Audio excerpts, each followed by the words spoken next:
Today's guest is a lifelong entrepreneur who built a $50 million cost segregation firm, and it started because she refused to take a job.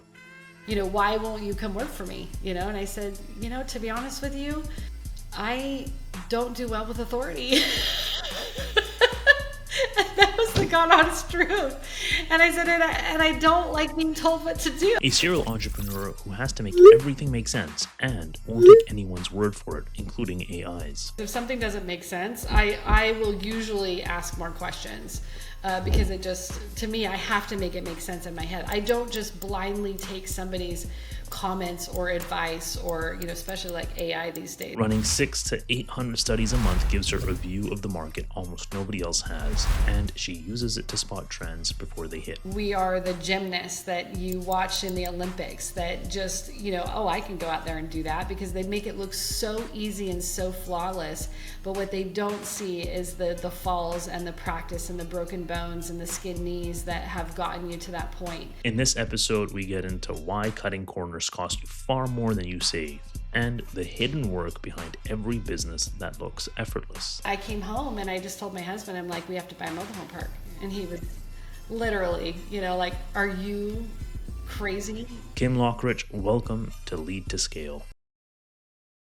Welcome to our show, Lead to Scale. This podcast is sponsored by Algo AI Partners. We help fintech services and businesses scale using smart AI solutions. If you want to book a free consultation to find out more, click the link in the description of the show. Today, we're joined by Kim, a VP and longtime growth leader at Engineer Tax Services.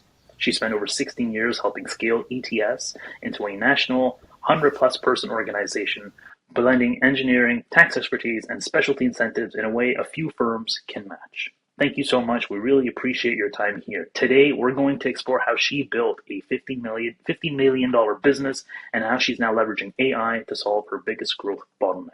Thank you, Kim. Naturally, I would love for you to introduce yourself to the guests as well, so please take it away. Thank you so much, Usama. I appreciate the invite of being on the podcast. And so, correct, I am the Chief Revenue Officer for Engineer Tax Services, and we are a nationwide specialty tax firm. So we don't do tax returns, we do specialty tax like cost segregation, research and development tax credits, and energy certifications. And, I'm also a real estate investor personally, and I've been investing in real estate since the late 90s. So I have a really deep understanding of, the knowledge of how these flow through the tax return personally. Also, I'm on the tax and the sustainability committees for the Real Estate Roundtable in Washington, D.C., which is a very powerful group, the largest real estate lobbying group in the country. And collectively, that group owns 72% of all real estate. So it's a very, very powerful group that is kind of paving the way for, us real estate investors behind them. Yeah, I was going to say, like, in my mind, the word accomplished it doesn't do you justice. I'm so happy for you to share a little bit about your background here. I'm actually very curious, before we get into ETS and all the cool stuff you're really getting into, I want to go back a little bit. How did you first get into the world of finance, accounting, and eventually this engineer tax services? Yeah, well, it's kind of a funny story. So, I'm 53 years old, so it's been quite some time. And when I was in even junior high and high school, I was always really good at math, but I hated it. I think I failed geometry, which I don't even consider as math. But I know I failed that, but every other, like algebra, calculus, all of those, I was just, it was just like second nature to me, but I hated it. And my teachers were trying to push me into mathematics and these types of things. And I was like, ugh, doesn't look fun to me at all. And it wasn't until they actually put dollar signs in front of those numbers that I found my calling. And that was really just kind of it. Once, in high school, when I started dealing with my own finances at a young age, I got my first job when I was probably 14 and just began working and earning money and really just being cognizant about it. Obviously, I got a good start from my parents in teaching us the value of a dollar, and we didn't get handouts. This was really something that we had to kind of scrap, for and really understand and identify. And I think that's really when it started. From there, I just gravitated towards anything in accounting and finance. I started my first business when I was 17 years old, and that was something that taught me a lot about business and inventory and sales and marketing from a very early age. And then it just continued to progress. When I got married early, I got married at 21 and had my first daughter, and we were, in the lumber industry. So my husband and I at the time were, working in that industry, and we were building stuff for other people. And then by the time, entrepreneurially, we continued to start businesses, and it just continued to grow. I mean, I already had this baseline of business understanding, finance and accounting, and continued with the entrepreneurship. Fast forward, through a multitude of different businesses, whether they're either, sold or shut down or, acquired or whatever we did, started and flipped or whatnot. That was something that kind of stuck with me as a foundation, right? And then as I was continuing to build businesses, I met through a friend of a friend of a friend, my boss now and partner. And that was something in 2009 that, just kind of fell into. It was one of those things. I was looking for an energy provider for the 179D, had just come out in 2006. And it was one of those things that I couldn't, I couldn't, I need this, right, for what I'm doing, and I need to understand this a little bit better. And so I just seeked him out. And he was really the only one in the country that could actually answer my questions. And from there, it just kind of progressed, and he offered me a job, and I told him no for about 18 months. And ultimately it was, why won't you come work for me? And I said, to be honest with you, I don't do well with authority. That was the God honest truth. And I said, and I don't like being told what to do. So I'm left to have to work for myself because I don't follow direction well. I just kind of blaze my own path. And I was serious with him. I just said, I know you keep asking me to go to work for you. He would call me every month without fail. And I just said, I'm not going to work for anybody. I just can't do it. And you know what he said to me? He said to me, he says, I see your entrepreneurial spirit. And I see how well you retain information. He says, and I'm an entrepreneur, and I want you to come help me build my business. And I will never tell you what to do. And I sat there and I did not believe him. I said, no, that's just not the way this world works. And so I did agree to come on as an employee with an asterisk that I would still be able to run my businesses because I'm not going to, abandon my, my passions. And he agreed, and he said, okay, let's, and I says, okay, but on one condition. I said, I'm going to run this business like it's my own. And he said, okay.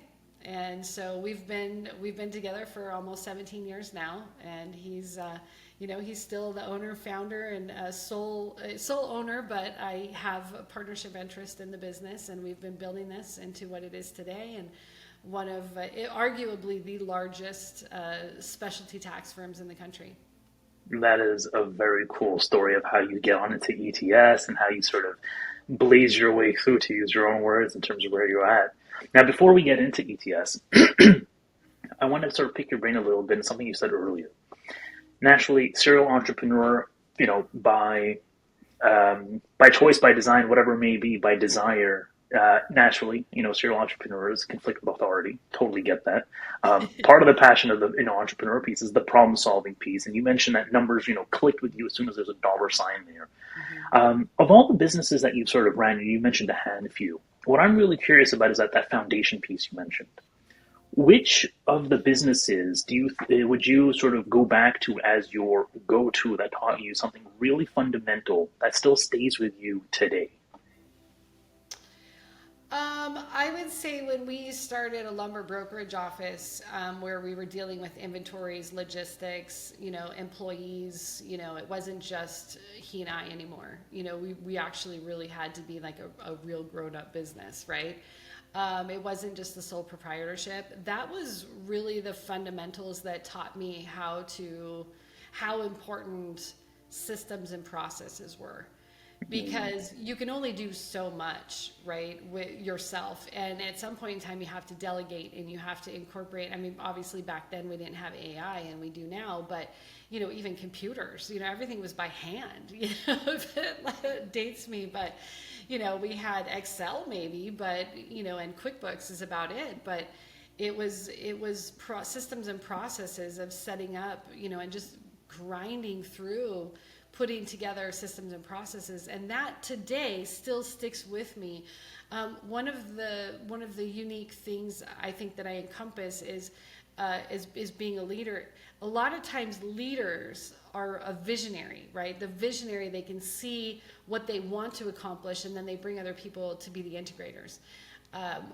What's really interesting about the way my brain works and the way that I've noticed is that not only do I have the big picture and I can see the vision and I can pull myself up, and not get stuck in the trees, but I also have the implementation to be able to navigate the pathway and the systems and processes to get those going. And that's very unique, what I'm finding as a middle-aged woman. It's really unique because you don't get a lot of those characteristics in the same person. So I have that perspective where I am able to see the vision, but then also implementation is kind of my forte, getting into the weeds and the details. Yeah, I was gonna say it almost sounds like you're embodying the definition of owner operator in that way of vision, but also really taking it hands on and sort of building it up. And you're right. I mean, many conversations I've had, you tend to see a little bit of this split in terms of these traits where the leader, is like, great, I've got the idea, I need a team to help do it. And then on the other side for the implementation, they're great at doing it, but that vision is what drives success.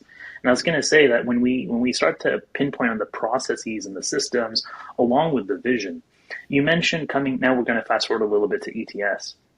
You originally came into or got introduced to ETS or the partner at the time through your work in the energy efficient product space. Is that right? That's right. And so from there, tell us a little bit more about the journey of what that meant, because you mentioned something about 179D. I'd love for the audience to sort of get educated on that as well a little bit. Yeah, so the 179D is an energy efficient tax deduction that's an incentive for anyone who builds or substantially renovates commercial buildings, right? And it is commercial buildings or larger multifamily. So it can, flow over into multifamily as long as it's 4 stories or more. So some of the higher rise, not the 3-story garden style apartments, right? So anything that's a little bit larger, 4 stories or more. Anyways, the 179D was, and is from the Energy Policy Act of 2005, and it was enacted in 2006. And essentially, it just said that if you build a building that meets an energy efficiency, over a reference building, then you can get an additional tax deduction for that building. Well, at the time, I was in the energy efficient products industry, and I was on the board of a $1 billion manufacturer that was based out of San Diego. And we did our big dealer meeting, and all the dealers came in, and we were doing some education. And one of the guys who was presenting was talking about this 179D, and I'd never heard of it. This was back in like 2007 maybe. And I'm like, I don't even know what this is, but it was all just negative. It was, you need an engineer, it's going to cost too much money, our product doesn't qualify, it's too difficult because you have to have a third party, so just don't waste your time on it. And I'm sitting there in the back of the room, and I'm sitting here thinking, like, it just, something didn't sit right with me. I was like, well, we're in the energy efficient products industry for commercial buildings. We are putting these products in, there's an allocation to the designer, there's all kinds of things going on, and yet you're saying that it just doesn't qualify, and it just didn't pass my smell test. So I'm like, it just doesn't make sense to me that we have this product that won't qualify. So I dug in as an entrepreneur, right? I just said, this doesn't, something doesn't seem right.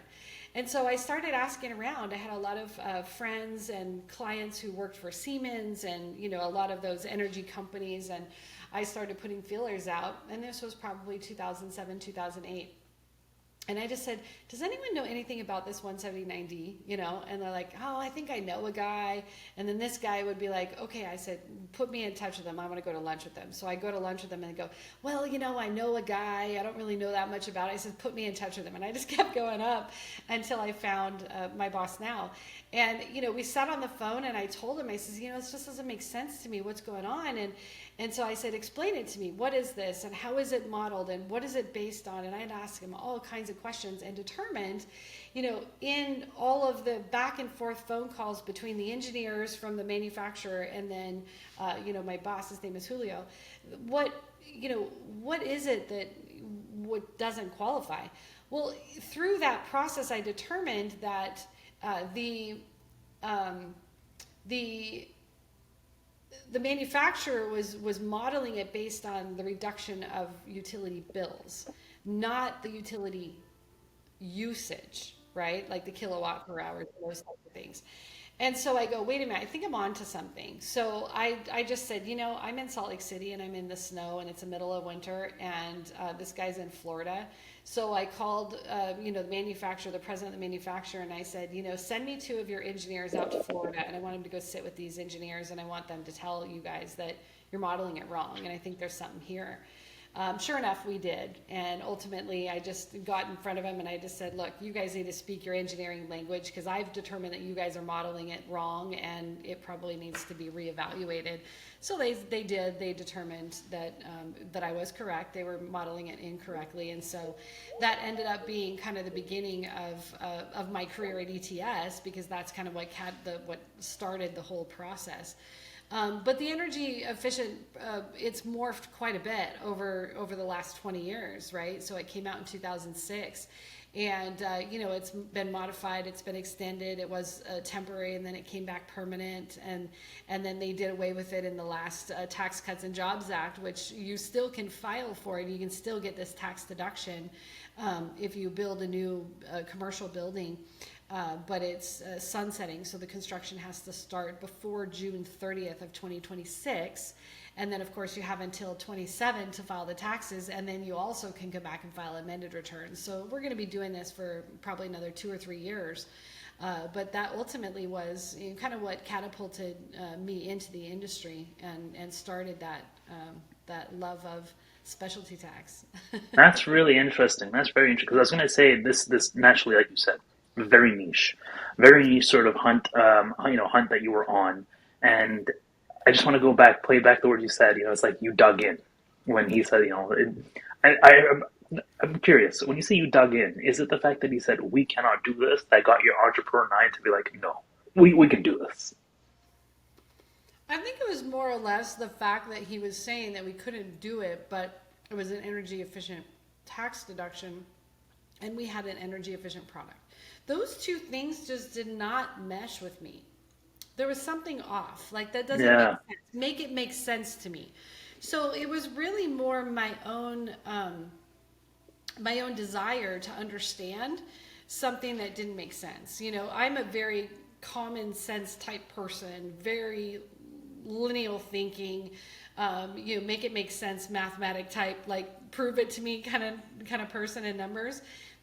And so it doesn't really matter what it is. If something doesn't make sense, I will usually ask more questions because it just, to me, I have to make it make sense in my head. I don't just blindly take somebody's comments or advice or, especially like AI these days. Oh my gosh, it's like, it's like, well, that's exactly what I wanted to hear, but is it true? Probably not. Yeah. No, I totally get you. That's Yeah, very so I cool. And dig in so, because of that. It's just it's hard. It's just the way my brain works. Is like I have to make it make sense, and if it doesn't make sense, and I don't understand the whys behind it, then it's hard for me to give up that bone. yeah, I was gonna say, like, if I was to sort of put the different pieces together and sort of understand Kim, from the outside, it kind of makes sense as to how you think about it as a sort of serial entrepreneur. Like, there's no way for you to approach a business without having that problem solving sort of hunger to it, and then having the way to sort of make it make sense for you. And so, love the story about how you mentioned how Julio, the founder of ETS, kept recruiting you for 18 months. I want to dig into that a little bit. Why did it take him 18 months for you to say yes? Like, well, what was the tipping point for you to be like, you know what? Fine, let's do this. You know, I let's see.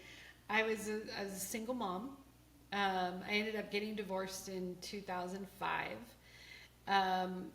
This all I was running my businesses and ultimately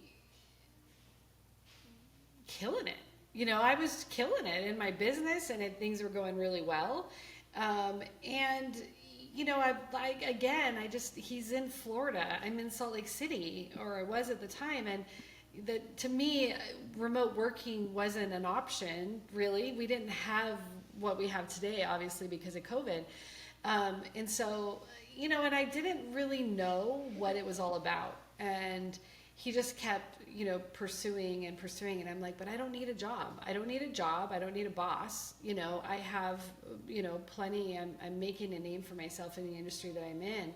And, you know, every month, no, I'm not interested. Thank you for calling. I really appreciate it. Good to hear from you. And it just literally, he was in the CRM. I was one of his people that I was on a drip, I think he would just call me every month when it came up on his list. And he would just, talk and just ask me to go to work for him. It was, really 18 months later, we started to hit the downturn in 2008.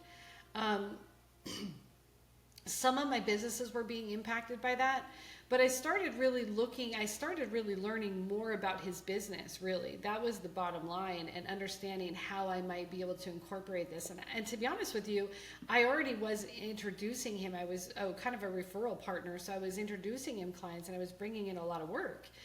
And so once I kind of negotiated, after the 18 months, he's like, I'm going to put you on salary and I want you to be an employee. And I'm like, ooh, that scares me. Like, I don't do contracts. I don't, I don't want to be held to somebody else's standards and requirements of when I have to be working and that kind of stuff. And so really that was why I kept saying no. Ultimately, after the 18 months, it was that conversation. He just asked why. Why will not you come work with me? Why won't you come work for me?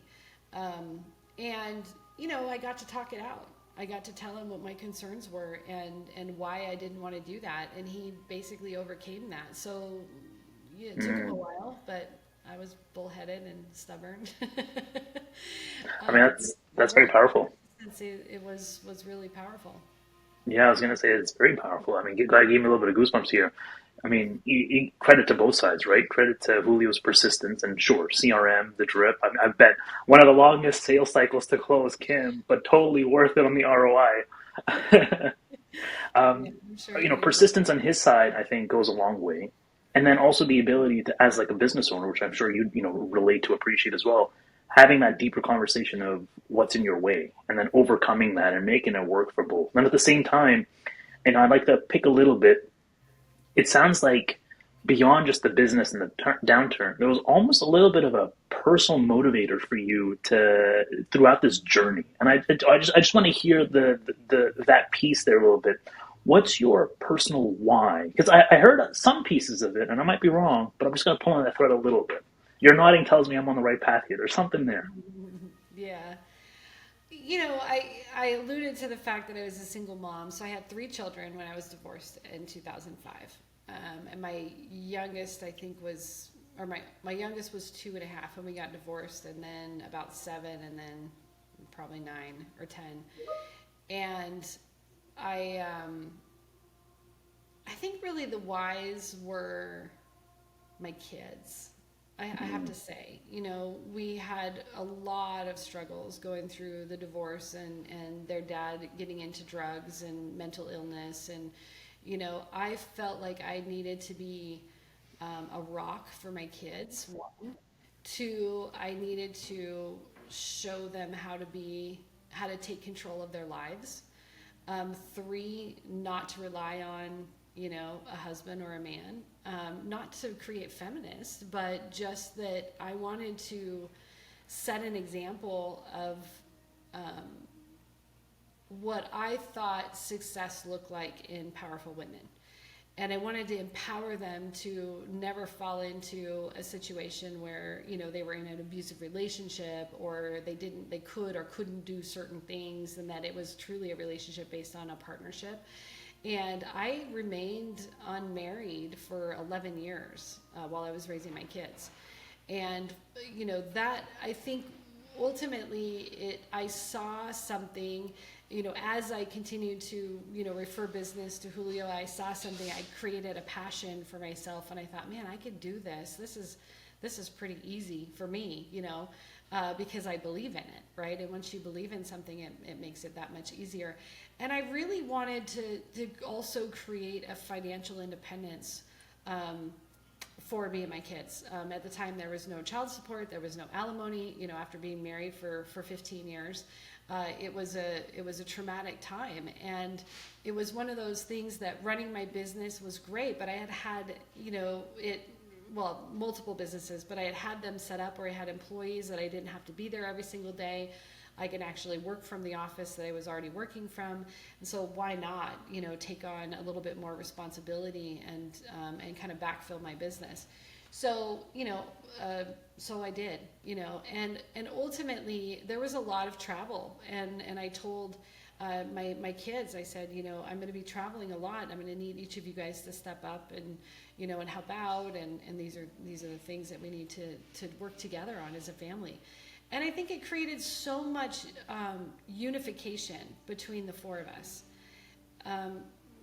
We had so many tough times, so many difficult things that came up in our life, and we can laugh and joke around and say everything's great. And it was really tough for quite some time, not just financially, but because I made it work, but really emotionally, and the support and the things that we had to go through with the mental illness and the drug use and parental this and that. And it was a really crazy time there for about 10 years.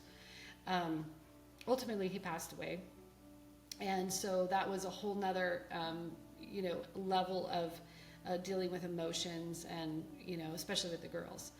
And so 3 daughters, and that was really my why. I really wanted to just prove something that not only I can't expect them to do it if I can't show them that I can do it. And if I can do it, they can do it, because they're smarter than me. So Thank you so much for being very vulnerable there. I really appreciate the courage to share that. And I mean, I'm very moved by this, and I'm sure you're very proud of the powerhouse of women that you've raised, the daughters that you've raised as well, and the example that you're setting. And you know what? It's not just the powerhouse of women in your family. Hopefully, it's the viewers that take inspiration from this as well. Thank you, Kim. Thank you. I'm grateful that you've shared a little bit of your personal side here. And that sort of helps me appreciate all the more why, business owners start, more specifically, your drive and your entrepreneurial spirit. yeah, thank you. I appreciate the opportunity. Yeah, for sure. I'd like to, it feels hard to transition from this. So, you know, transitioning this from grit, because I hear a lot of different pieces about, what makes Kim Kim. There's grit, there's this passion for a product here. You mentioned about, getting into meeting Julio through the journey you've had. You've built quite a career, and naturally the intersection of the engineering, tax strategy, entrepreneurship is a very cool sort of niche. And I think the way you put it is also a very unique niche. And so shifting gears a little bit more into ETS and how it's evolving and your role there, you've been with them for 17 years now coming. I'd like to dig into what's working, what's changing, and where the biggest opportunity lies. Yeah? Yeah. Yeah, it's been a really interesting ride. We've had a lot of leaders come in and, try and change things up and then ultimately leave. And we've had so much transition. And I think we would be much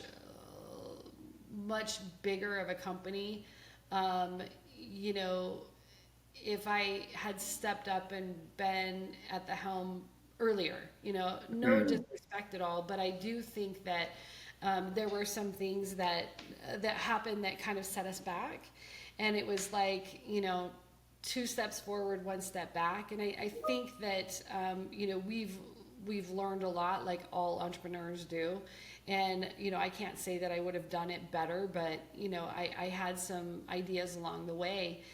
I think that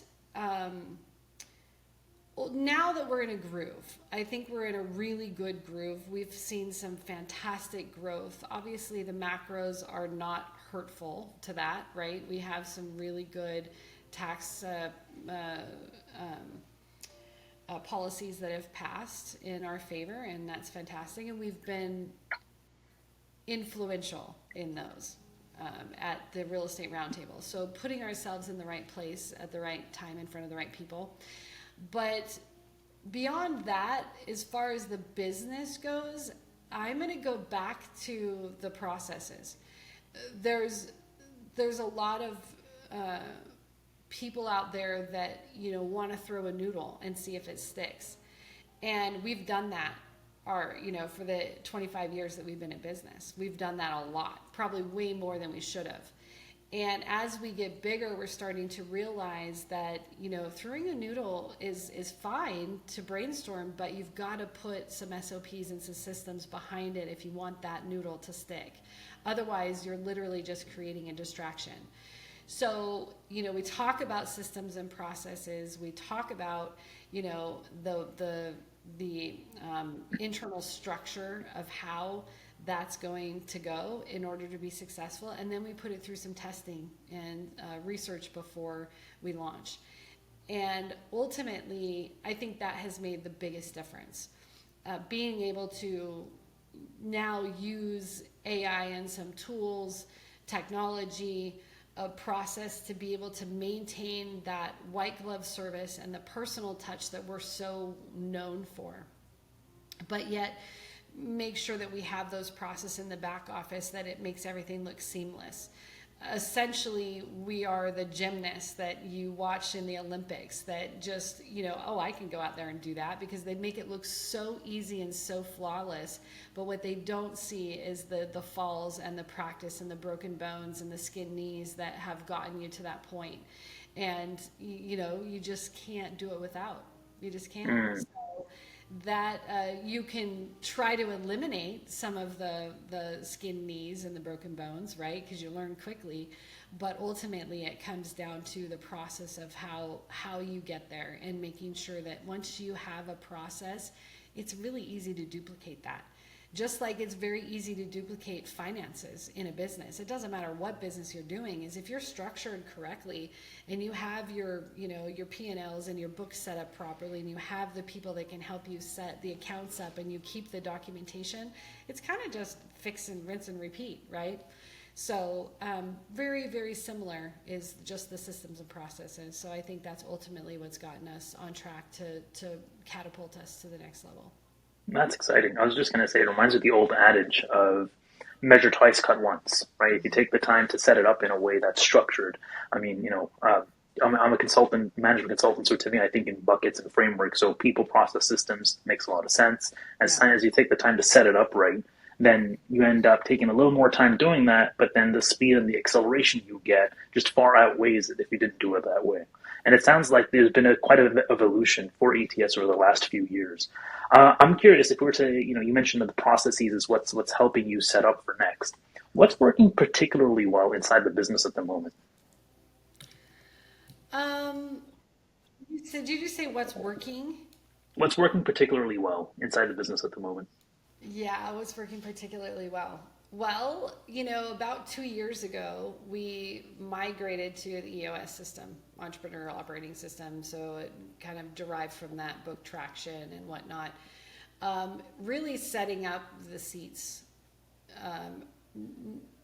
we didn't have, we had some seats, not the right seats, and we had people, but the right people were in the wrong seats, or they shouldn't have been on the bus to begin with. And ultimately, I think the structure change, we went through some major growing pains over the last 2 decades. And, going from a very small business, when I started, we had 5 employees, and now we have over 125. And to grow into that, where it's just a very small business and you kind of just do your thing and you try and see if it works, you can't do that with, 50 million in revenue. You can't do that with, with 125 employees, because you've got people's lives at stake. You have their families that rely on you. You don't fail. And I think what's working now is that not only we implement kind of that EOS system, but also we follow it. We still have our weekly calls and our quarterly in-person meetings, and we do this with the right people in the right seats on the bus. And that's really what's working for us.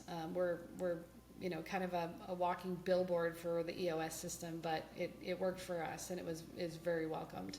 A lot of pushback from people. a lot of people have left the company because they just weren't a good fit, and ultimately we had to come to that conclusion, which was very needed. I was going to say, it sounds like that was quite the culture change, almost. And doing a lot of change management, culture management, I can appreciate the amount of time it took and the way you described the resistance. But it also makes sense, because the outcome of this, because it sounds like because you stuck to it, you're starting to see the fruits of the seed that you sowed, a few years back, which naturally translates into revenue and employee size and team size.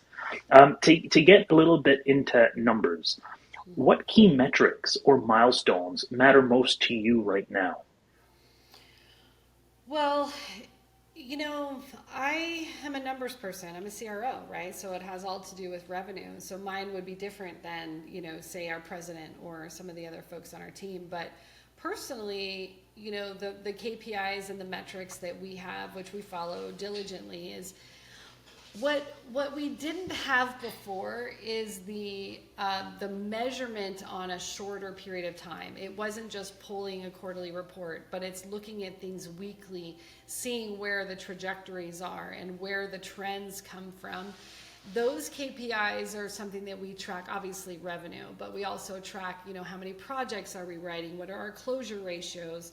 How many new clients are we getting in? What's our client retention? And now that it's measurable and we have this as a weekly, same time measurement, we are able to see trends that we didn't see before because we were looking at too big of a picture. Now that we're kind of breaking it down into bite-sized pieces, it's easier for us to eat that elephant one bite at a time. And so I liken it to the GPS. I think what we were doing is we didn't really have a vision of our company of where we were going, and so we basically were just driving around without navigation, not knowing where we were going in a foreign city. And yeah, you can stumble upon certain wins and certain great restaurants or whatever, but ultimately, where are you going? What is your trajectory? And, once you have that, the quarterly priorities, the annual priorities, where you're going, and that everybody has that same vision, it makes it a lot easier to break that elephant down into the bite-sized pieces and create the roadmap, or how am I going to eat the elephant? Now I have to break it down into bite-sized pieces, and what pieces are they, and what is measurable, and what do I need to get there to tell me whether I'm on pace or not. And that's what's working. That's what's working for us is those measurements and the KPIs and keeping us all on track. Yeah, I was going to say, I think, especially in today's world where, forget AI for a moment, the fact that we have access to data, right, that allows to create the foundation, which then now AI process systems can just get better, faster, quicker with this. Mm-hmm. That data piece, I think, makes a lot of sense too, given how you're a numbers person. So it's about conceptualizing not just the big picture, but the smaller picture and the even smaller picture. And you mentioned something around, you're able to now pick up on trends. So I'm curious, just a little bit, just to sidestep. Financial services in general are going through quite, a shift, especially around client expectations, be it on delivery, whatever it may be. What trends are impacting your world most, whether incentives, regulations, shifts, whatever they may be? Yeah. Um, the trends that I get to see, which I didn't really realize this until maybe 10 years ago, is that the more I talk to real estate owners and investors, people on the Real Estate Roundtable, REITs, family offices that are heavy in real estate, I find that they're in a specific sector. They do multifamily, they do it really well. They do medical office, they do it really well. They do industrial, and that's what they stick to. They stick to what they know best, and then they also stick to regions that they're familiar with, laws, codes, taxes, that kind of stuff. And what makes what I do so unique is that we're running somewhere between 600 and 800 studies a month across the country, in every property sector, across every business, across every region. And then we have this really unique picture of where the trends are coming in. So I'll give you an example. About, let's see, it was probably 2018.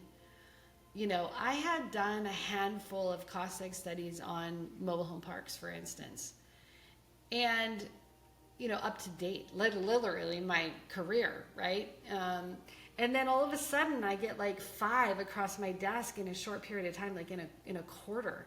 And I get these results and I'm reviewing them with the clients and I'm like, holy mackerel, these results are insane. Like, and I had to call my engineer. I go, is this right? Like, are these right? Can it really be this high? And why? How? And so education-wise, we got digging into that particular, property sector. And once the light bulb went off and I started seeing this, I was actually invited on a podcast for Kevin Bupp. And he did a big podcast that's very popular about investing in mobile home parks and how not to do it wrong, or not to do it wrong. And so I did that for cost segregation, and then I thought, I'm just going to go listen to the podcast, and I started listening to the first 10 or 20 episodes. And I came home and I just told my husband, I'm like, we have to buy a mobile home park. And he was literally, like, are you crazy? I'm like, I might be, but I'm pretty sure we need to go buy a mobile home park.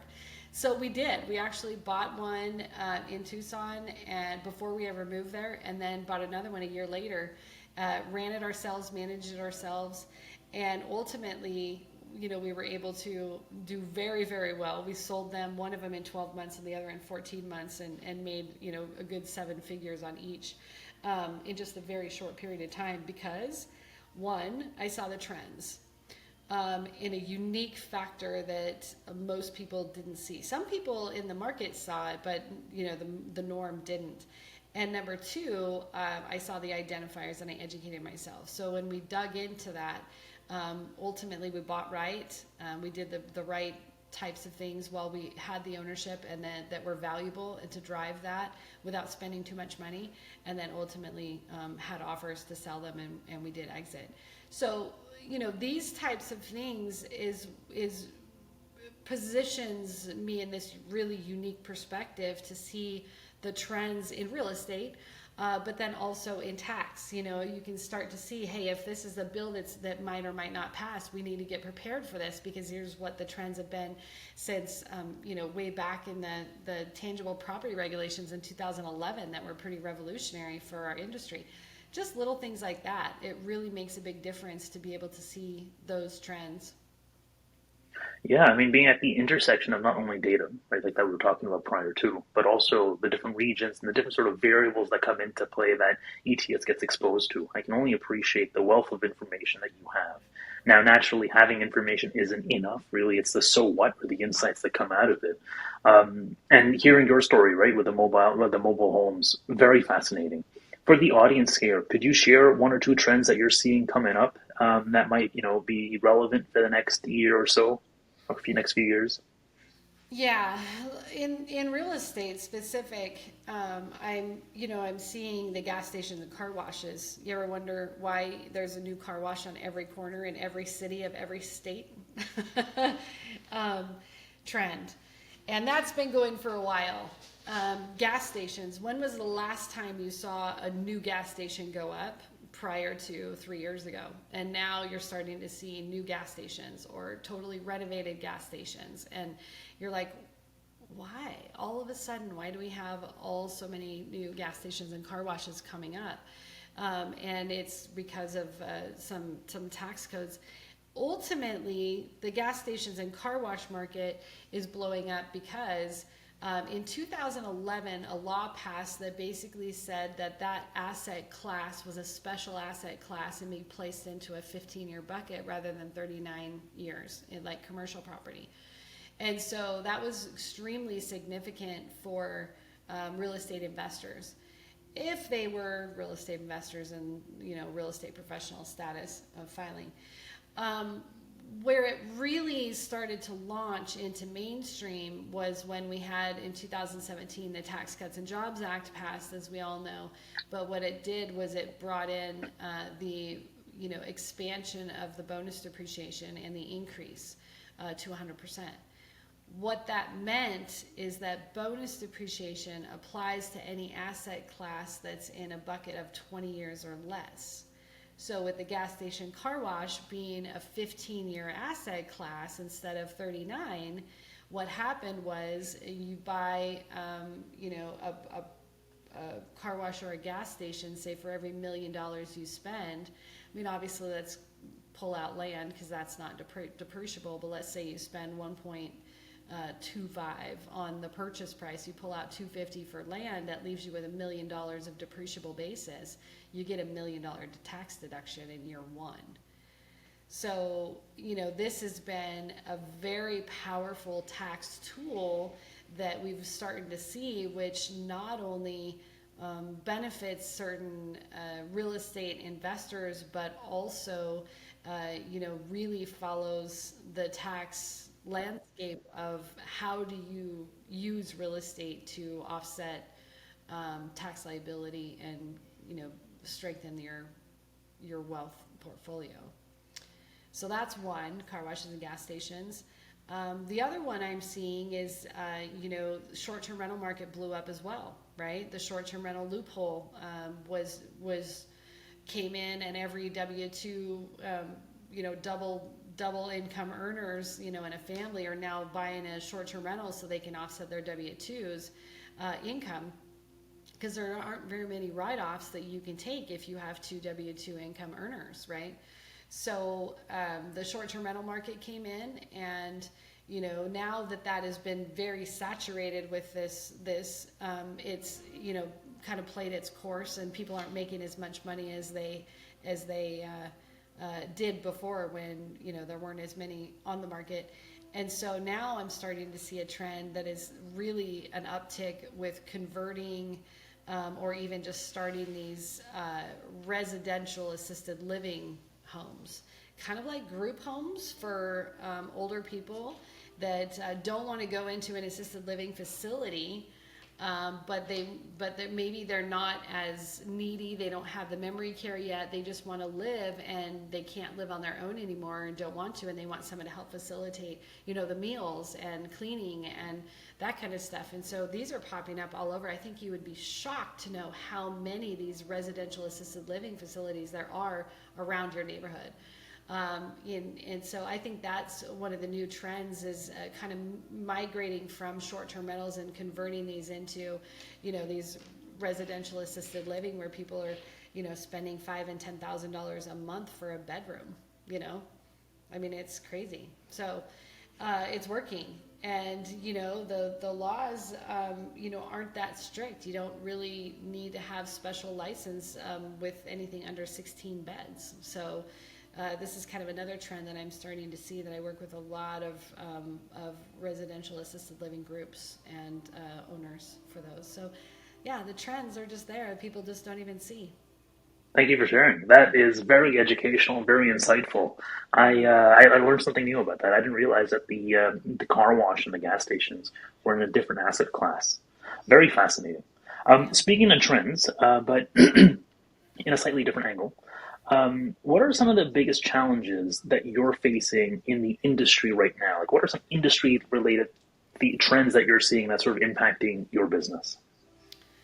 That's a fantastic question. And actually, I really appreciate it because some of the challenges have been probably over the last 5 to 8 years. We've had a lot of quote unquote cost segregation providers popping up new. Whether they break off from a company and they start doing something, but we've been in this business for 25 years. We've been dealing with the Department of Treasury for 25 years. We've been doing this since the inception, and it's really important to note that cost segregation has been around since the 1940s. Okay, this is not something new that people are just like trying to get into. But because of the Tax Cuts and Jobs Act, it really brought cost seg into mainstream, where it was really just reserved for larger property owners that would be able to utilize those deductions. And now it's like basically everybody and their mother knows about cost seg, and the demand is high. So these pop-up companies are coming, and they really have no business doing what they're doing. And during COVID, I think it was the biggest issue. The biggest issue isn't the competitiveness, right? I'm not worried about competitors coming into the market. That's not what I'm talking about. What I'm talking about is the fact that people are coming into the industry doing it incorrectly. And I think that's the hardest part to overcome, is that you have these VC firms or PE that want to go buy these companies, and then they want to just cut corners and make everything automated and take away the personal touch and cut corners so much so that you're not even in compliance anymore. But because they have such a great marketing team, that they're able to sell, as much to keep them busy.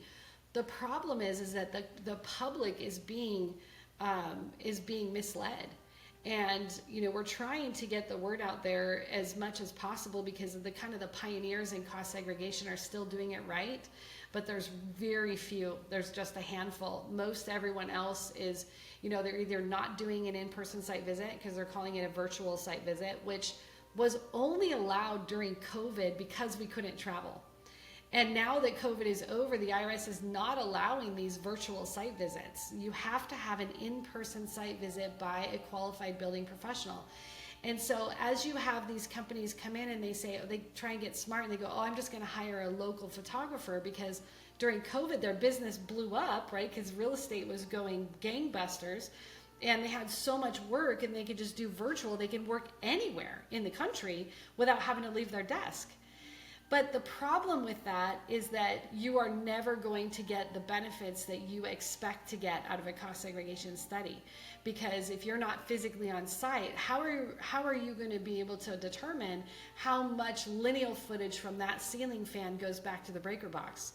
I mean, you can take pictures of a project all day long, but if you don't know the proximity of where everything lies, and most people don't have blueprints.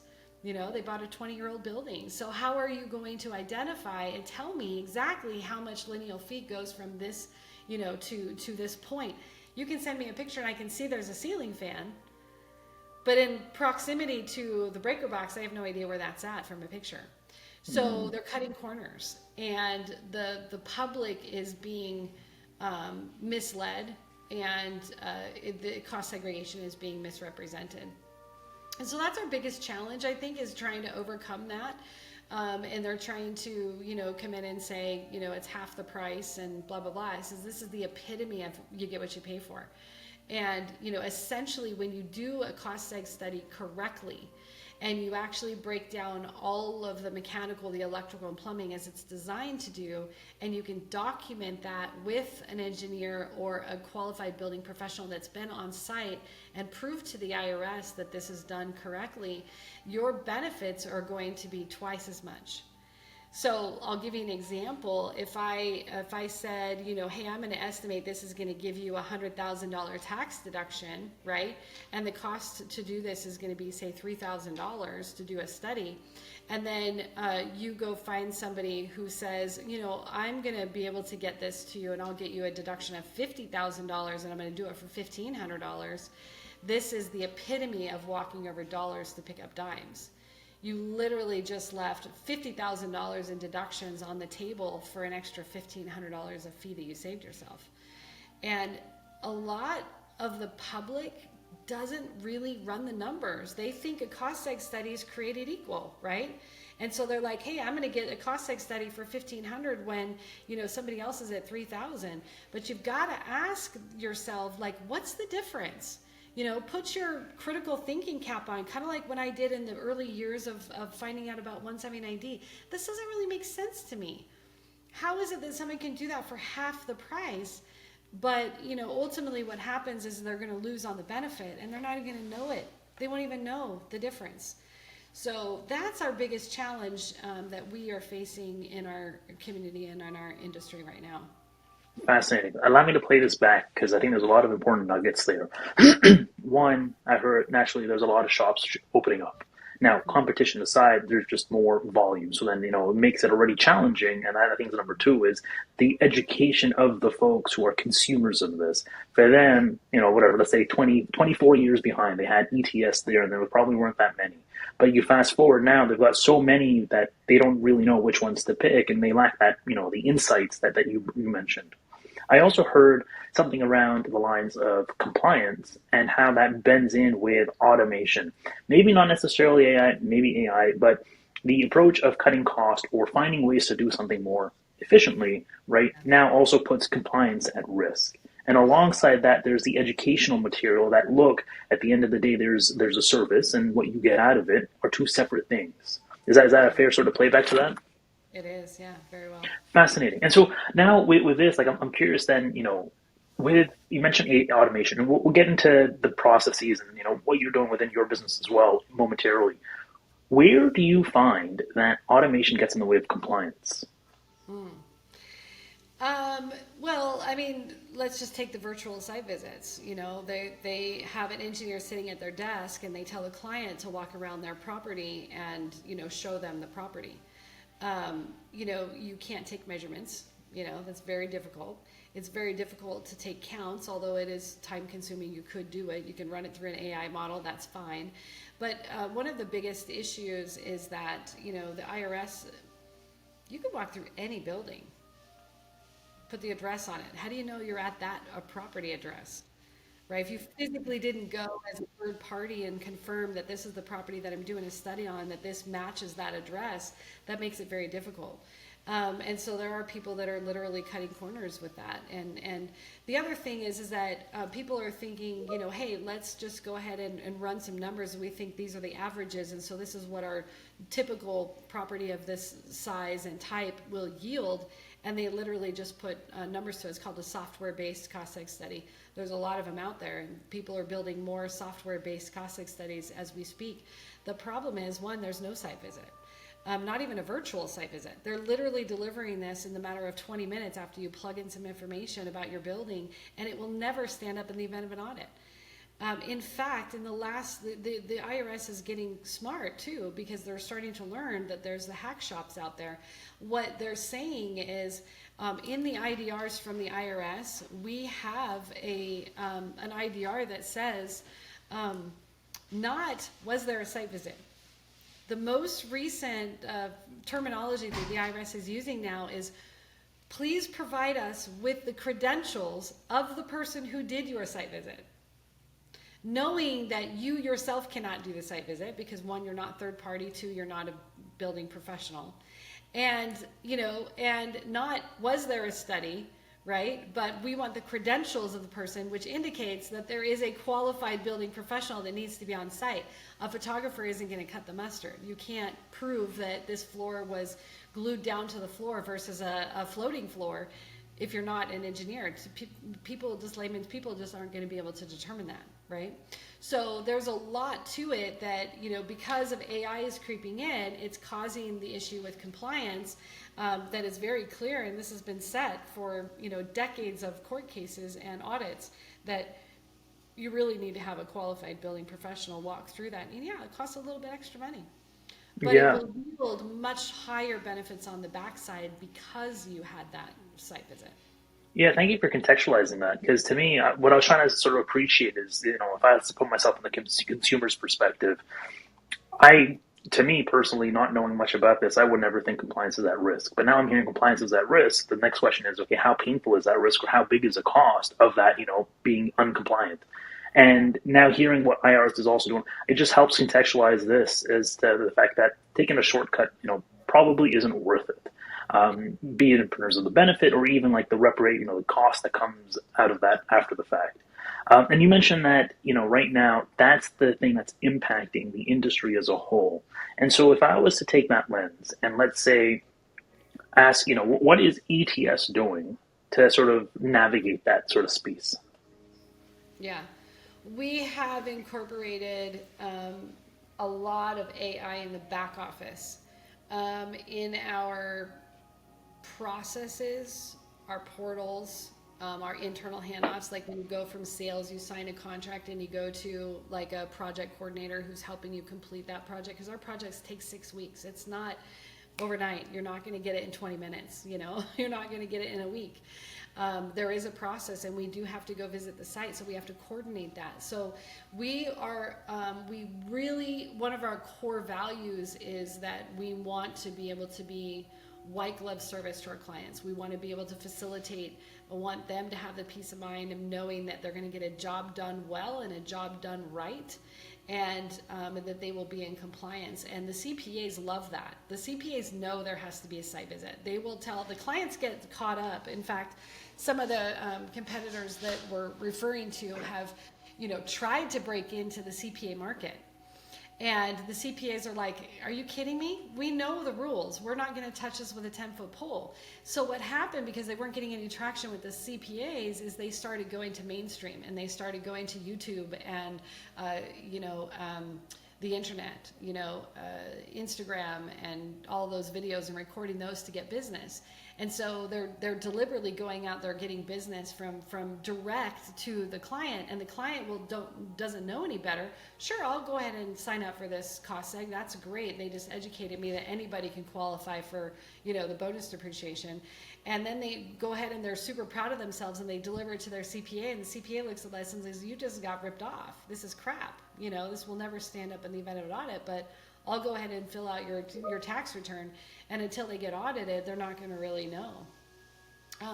So, with the automation comes in our baton handoffs, making sure that we have the AI technology in our portal, our accessing documents, sharing documents, making sure that it's secure, making sure that a client can log into their portal and know exactly where their project is, and the project coordinator going to billing. All of those baton handoffs have been problematic for us as we've grown, but we've been able to perfect those and use technology behind the scenes so that we can still have that personal white glove service as far as the client facing, letting them know that yes, this is a very technical topic. We can help you. We'll be there to facilitate any of those questions, but we're also going to be able to use AI in the back office to be able to facilitate these studies. That's really exciting. That's really exciting because, I mean, the mantra with AI is you've got boring, repetitive stuff that gets done day in, day out. Frankly, low hanging fruit, that's where or technology or automation really comes into place.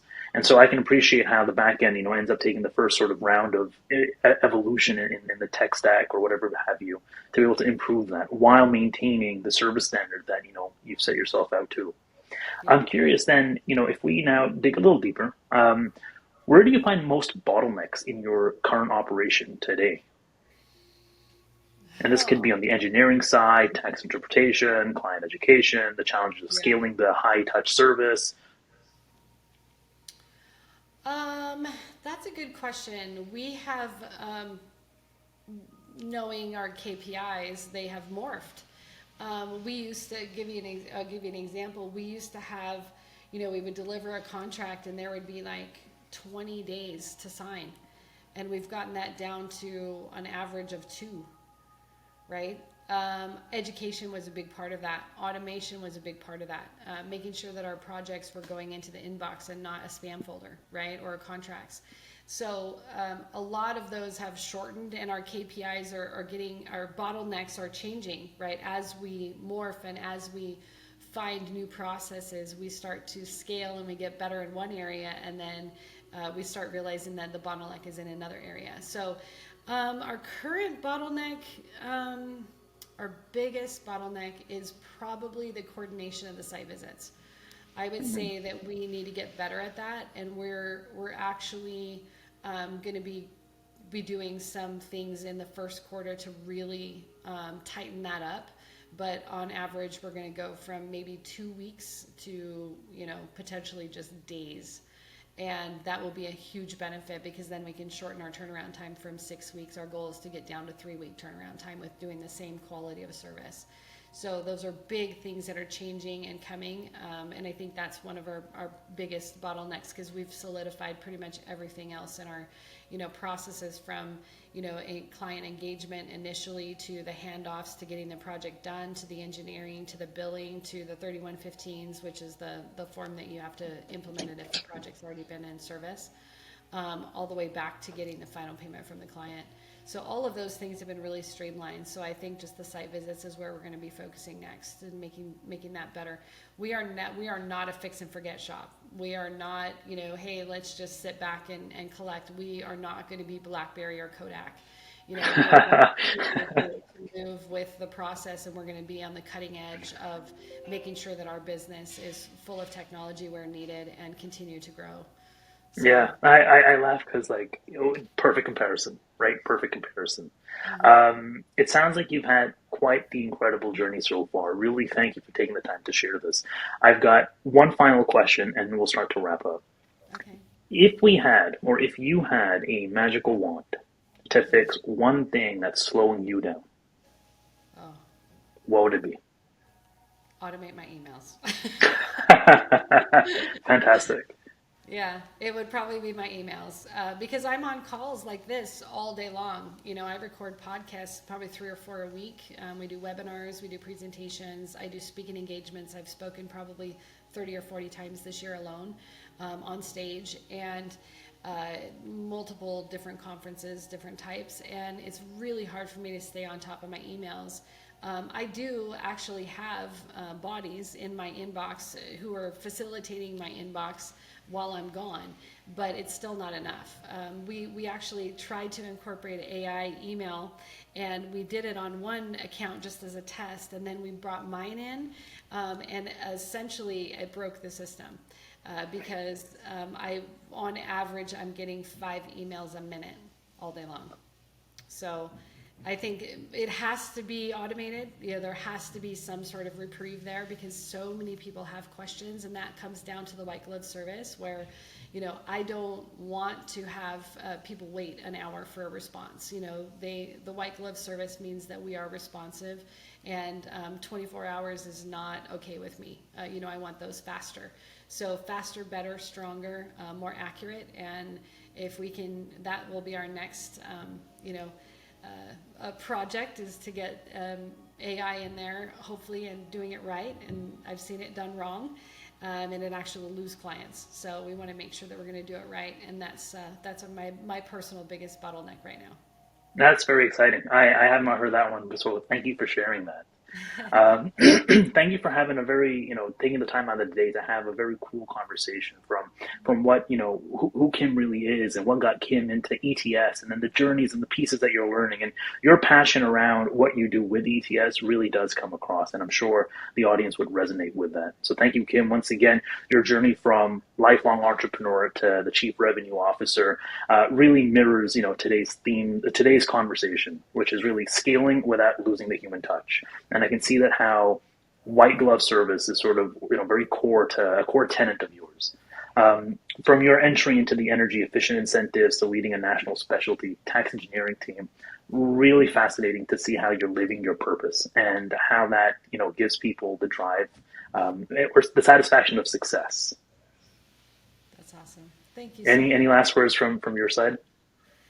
I just really appreciate the content. I do a lot of podcasts, as I said, and most of them are just so technical. And the fact that you dig into the personal nature, and I think it really resonates in this world where we have so much AI taking over, and we have AI robots. You can't even tell the difference anymore. Who you're talking to on video calls. That it really makes a difference to remember that we are human beings and we are people and we are connected and we want to stay connected. And coming into this Thanksgiving holiday, and I know this is going to play for a lot of times during the year, but we're coming into Thanksgiving this week, and it's just really refreshing that you're focused on what you're focused on. So I just wanted to thank you for bringing in the human part of it, and just remembering that we are all here in this together. So Absolutely. No, I'm very happy that resonated with you as well.